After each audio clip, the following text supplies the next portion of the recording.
واقعہ کربلا تاریخ اسلام کا وہ پرسوز واقعہ ہے جو قیامت تک نہیں بھلایا جا سکتا، جس میں نواسۂ رسول حضرت امام حسین رضی اللہ تعالی عنہ شہید کر دیے گئے تھے۔ یزید خلیفہ کے مسند پر برجمان ہو چکا تھا اور اس کے لیے سب سے بڑا خطرہ اللہ اور اس کے رسول صلی اللہ علیہ وسلم اور دین اسلام پر ڈٹ جانے والے حضرت امام حسین رضی اللہ تعالی عنہ تھے، جنہوں نے نانا کے حق دین پر مر مٹنے اور اسے بچانے کی قسم کھا رکھی تھی۔ یزید سمجھ رہا تھا کہ والد اور بھائی کی شہادت کے بعد حضرت امام حسین رضی اللہ تعالی عنہ کمزور ہو چکے ہیں۔ اس نے سوچا اپنی طاقت کو مزید بڑھانے اور حکومت کو مکمل طور پر اپنے قابو میں کرنے کے لیے آپ رضی اللہ تعالی عنہ کو راستے سے ہٹانا فائدہ مند ہوگا، لیکن اسے شاید معلوم نہیں تھا کہ سردار جنت کے لیے دنیاوی خلافت کوئی معنی نہیں رکھتی۔ کوفہ والوں کے سینکڑوں خطوط حضرت امام حسین رضی اللہ تعالی عنہ کو موصول ہوئے، جن میں یزید اور اس کے اعلیٰ کاروں کے مظالم بیان کیے جاتے تھے اور دین اسلام کو درپیش خطرات سے آگاہ کیا جاتا تھا۔ ایک اطلاع آپ کو یہ بھی ملی کہ شراب نوشی عام ہو چکی ہے۔ اپنے والد امیر المومنین حضرت علی رضی اللہ تعالی عنہ کی جائے شہادت پر جانے اور اپنے لوگوں کی رہنمائی کے لیے آپ نے مدینہ سے کوفہ جانے کا فیصلہ کیا۔ کوفہ کی طرف روانگی۔ چنانچہ رجب سن 60 ہجری کو آپ رضی اللہ تعالی عنہ اپنے 72 ساتھیوں کے ساتھ مدینہ سے کوفہ کی طرف روانہ ہوئے۔ براستہ مکہ حضرت امام حسین رضی اللہ تعالی عنہ اپنے 18 اہل بیت اور 50 اصحاب کے ساتھ کربلا پہنچے۔ 8 ذی الحج کو آپ رضی اللہ تعالی عنہ کو کوفہ والوں کی اس شکنی کا اندازہ اس وقت ہو چکا تھا جب آپ نے اپنا چچا زاد بھائی مسلم بن عقیل کی شہادت کی خبر سنی، لیکن آپ نے اپنا سفر جاری رکھا۔ شاید آپ اپنے نانا حضرت محمد صلی اللہ علیہ وسلم کی اس پیشن گوئی کا انتظار کر رہے تھے، جس کا ذکر حضرت محمد صلی اللہ علیہ وسلم نے اپنی زوجہ ام المومنین حضرت ام سلمہ رضی اللہ تعالی عنہ سے کیا تھا۔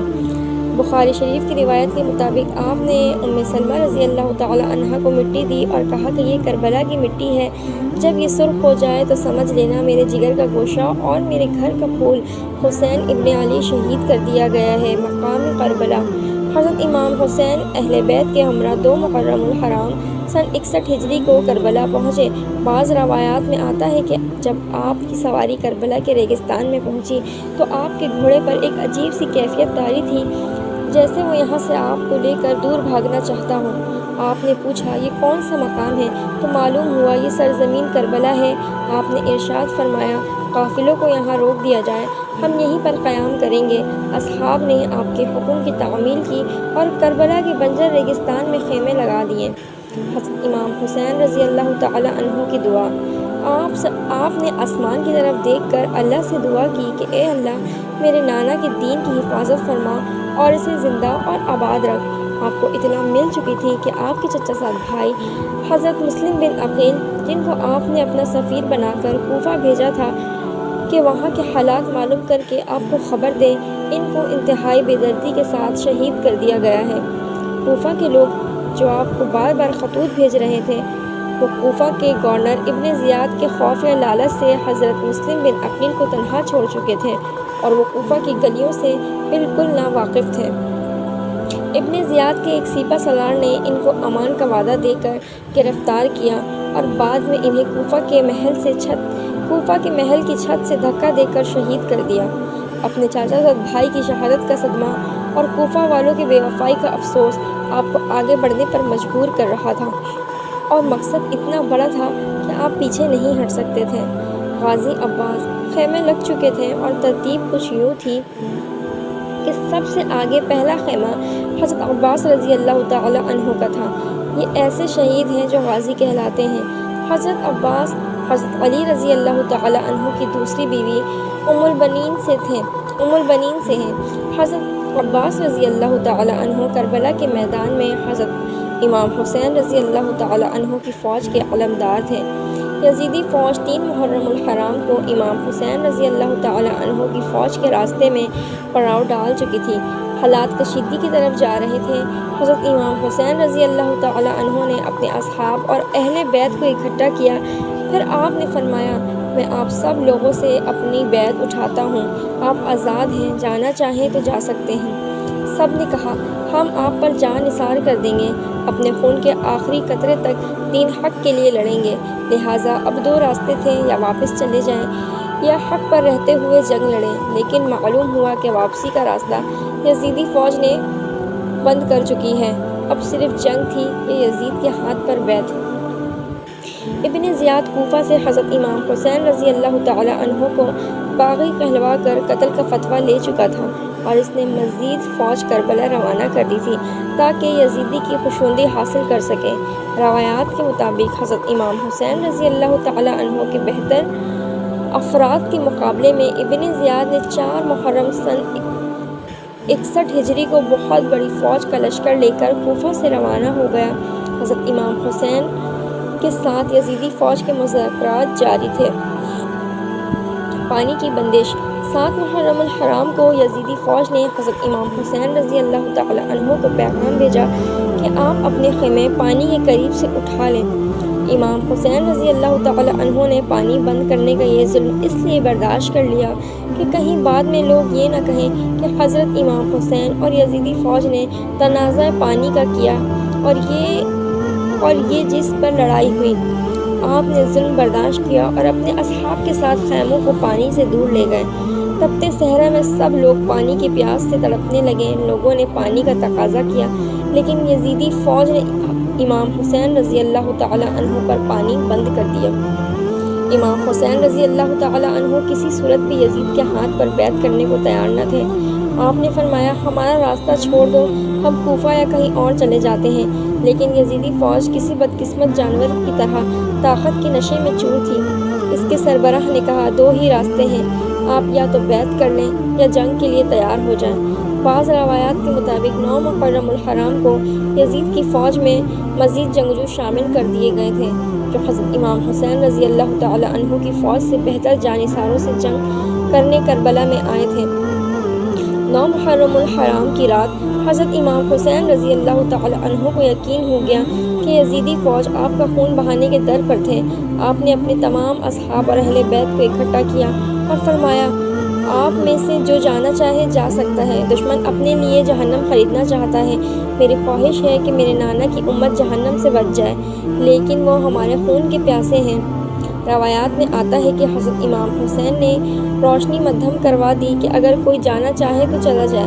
کچھ دیر کے بعد آپ نے اپنا باوفا بھائی اور ساتھی کو کہا عباس روشنی بڑھا دو، یعنی حضرت امام حسین کو یقین تھا کہ یہ میرا بھائی مجھے تنہا نہیں چھوڑے گا۔ حضرت عباس رضی اللہ تعالی عنہ کی شہادت 10 محرم الحرام کو سورج طلوع ہوا تو تمام اصحاب اور اہل بیت نے رات جاگ کر گزاری تھی۔ سب لوگ پیاس سے نڈھال تھے۔ 7 محرم کی شام کو حضرت امام حسین کے حکم سے حضرت عباس چند افراد کے ساتھ یزیدی فوج کو دھکیلتے ہوئے فرات سے پانی کا مشکیزہ بھر لائے تھے، لیکن 10 محرم کو فوج کہیں گنا بڑھ چکی تھی۔ حضرت امام حسین کی 4 سالہ بیٹی حضرت بی بی سکینہ پیاس سے نڈھال تھیں۔ انہوں نے اپنے چچا حضرت عباس سے پانی کا تقاضا کیا۔ حضرت عباس بی بی سکینہ اور حضرت علی اصغر کے لیے پانی لینے نکلے۔ آپ کے ایک ہاتھ میں علم تھا اور دوسرے ہاتھ میں تلوار تھی۔ آپ نے مشکیزہ اپنی پشت پر لٹکایا اور حضرت امام حسین کی اجازت سے پانی لینے کے لیے روانہ ہو گئے۔ یزیدی دشمن گھاٹ لگائے بیٹھے تھے۔ علی زادی حیرت اتنی تھی کہ کوئی سامنے آنے کی جرأت نہیں کرتا تھا۔ یزیدی فوج کو پیچھے دھکیلتے اور رونتے ہوئے حضرت عباس پانی تک پہنچ گئے تھے۔ آپ نے مشکیزہ پانی سے بھرا اور گھوڑے پر اپنے سامنے رکھ لیا۔ حضرت عباس تیزی سے خیموں کی طرف گھوڑا دوڑا رہے تھے کہ کسی تیر انداز نے ایک تیر مشکیزے پر مارا جس سے پانی ضائع ہونے لگا۔